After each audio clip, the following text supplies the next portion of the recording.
Dans la partie discussion, Descola soulève un autre spectre conceptuel qui est directement lié au dualisme nature-culture, celui d'artifice, d'artefact, d'artificiel. Il définit l'artifice comme le prolongement de l'action humaine. En termes marxistes, on pourrait dire, c'est l'homme qui s'objective en transformant la nature par sa praxis, l'homme façonne un monde à son image par son activité sociale. Il opère une anthropisation du monde, ce sont les mots de Descola.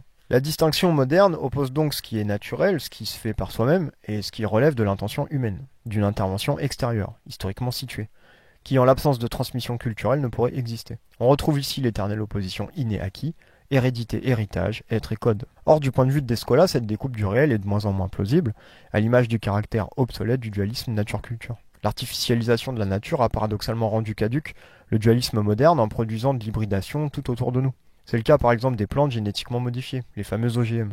Quel est leur statut ontologique? Sachant que ces plantes sont produites artificiellement, mais qu'elles peuvent par la suite se propager naturellement sans l'aide de l'homme. On peut aussi observer que le mécanisme du réchauffement climatique est naturel, mais artificiel dans sa phase actuelle.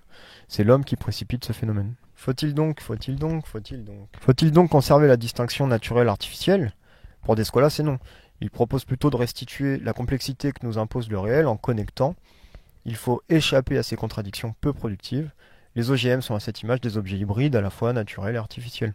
En approfondissant un peu plus Marx et Engels, Descola aurait découvert qu'un siècle et demi avant lui, cette prétention à la complexité du réel et à la connexion était déjà présente dans la méthode dialectique. Sans aller sur le terrain des prétentions épistémologiques totalisantes de la dialectique, on peut à minima saluer la critique du principe d'identité et le formalisme logique qui l'accompagne. Je vous renvoie à ma vidéo sur la dialectique pour approfondir le sujet. Les contradictions qui posent problème à Descola ne posent pas problème à un marxiste. Pourquoi? Car on part du principe que la contradiction est constitutive du réel. Le fait qu'il existe des objets hybrides à la fois artificiels et naturels n'est pas un problème. Il ne faut pas sortir de ça, mais articuler, restituer cette complexité ontologique. Histoire de vous mettre l'eau à la bouche, je vais vous donner un exemple à travers certaines réflexions d'Engels sur le statut ontologique de l'homme. La spécialisation de la main, voilà qui signifie l'outil. Et l'outil signifie l'activité spécifiquement humaine. La réaction modificatrice de l'homme sur la nature, la production. Il est aussi des animaux au sens étroit du mot, la fourmi, l'abeille, le castor, qui ont des outils. Mais ce ne sont que des membres de leur corps. Il est aussi des animaux qui produisent, mais leur action productrice sur la nature environnante est à peu près nulle au regard de la nature.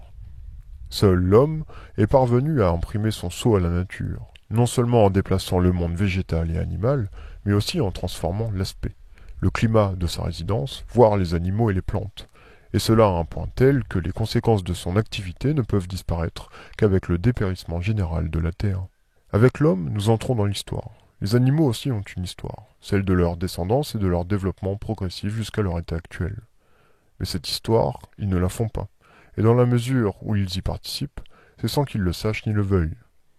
Au rebours, plus les hommes s'éloignent des animaux, au sens étroit du mot, plus ils font eux-mêmes consciemment leur histoire, plus diminue l'influence des faits imprévus, de forces incontrôlées sur cette histoire, plus précise devient la correspondance du résultat historique avec le but fixé d'avance. On voit ici que de manière assez classique, Engels commence par distinguer l'être au monde animal et l'être au monde humain. En adoptant une approche transhistorique, il définit ontologiquement l'homme par le travail entendu comme activité transformatrice, consciente de l'environnement, afin de répondre à des besoins artificialisés. Besoins eux-mêmes déterminés historiquement et situés. Il ne s'agit pas des besoins biologiques. Plus qu'une variation en degrés, l'être au monde humain est un saut ontologique, un changement qualitatif dans l'ordre du vivant. Le saut qualitatif étant un principe que l'on retrouve notamment dans la dialectique.